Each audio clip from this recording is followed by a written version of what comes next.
Hi friends, ఈరోజు మనం పండు మిరపకాయ పచ్చడి ఎలా ప్రిపేర్ చేసుకుందామో చూద్దాము. ముందుగా పండు మిరపకాయలన్నిటిని వాష్ చేసుకుని నీట్‌గా తొడిమలన్నీ తీసుకొని పుచ్చినవి ఏమన్నా ఉంటే తీసుకొని పక్కకు పెట్టుకోవాలి. ఇప్పుడు స్టవ్ వెలిగించుకొని ఒక బాండీ పెట్టుకొని మనం నీట్‌గా కడిగి వాష్ చేసుకున్న మిరపకాయలన్నిటిని వేసుకొని తేమ అంతా పోయేంత వరకు రోస్ట్ చేసుకోవాలి. ఆయిల్ ఏమి వేయకూడదు.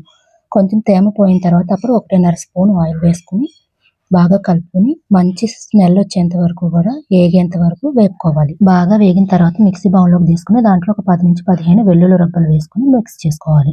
ఇప్పుడు అదే బాండీలో ఒక స్పూన్ ధనియాలు, ఒక స్పూన్ జీలకర్ర, ఒక స్పూన్ పచ్చిశనగపప్పు, మినపప్పు వేసుకొని వేపుకొని వేరే మిక్సీ బౌల్లో పౌడర్ చేసుకుని పెట్టుకోవాలి. ఇలా పౌడర్ అయిన తర్వాత ఇందులోనే పచ్చిమిరపకాయ పేస్ట్ను కూడా వేసుకుని ఉప్పు వేసుకుని మిక్సీ పట్టుకోవాలి. చివరిగా పోపు పెట్టుకుందాము. బాండీ పెట్టుకుని ఒక 4 స్పూన్లు 5 స్పూన్లు ఆయిల్ వేసుకోవాలి. ఆయిల్ హీట్ అయిన తర్వాత 1/2 స్పూన్ ఆవాలు, ఒక 1/2 స్పూన్ జీలకర్ర, 10-15 వెల్లుల్లి రబ్బలు, 3 ఎండుమిరపకాయలు, ఒక 2 రబ్బలు కరివేపాకు వేసుకుని బాగా వేగిన తర్వాత మనం మిక్స్ చేసి పెట్టుకున్న పచ్చడి వేసుకుని కలుపుకొని 2 నిమిషాల తర్వాత దించేస్తే వేడి వేడి మిరపకాయ పచ్చడి చాలా సులభంగా రెడీ అయిపోతుంది. చూడడానికి ఎంత బాగుందో, టేస్ట్ కూడా సూపర్గా ఉంటుంది. మీరు అసలు పేరు పెట్టాల్సిన అవసరం లేదు.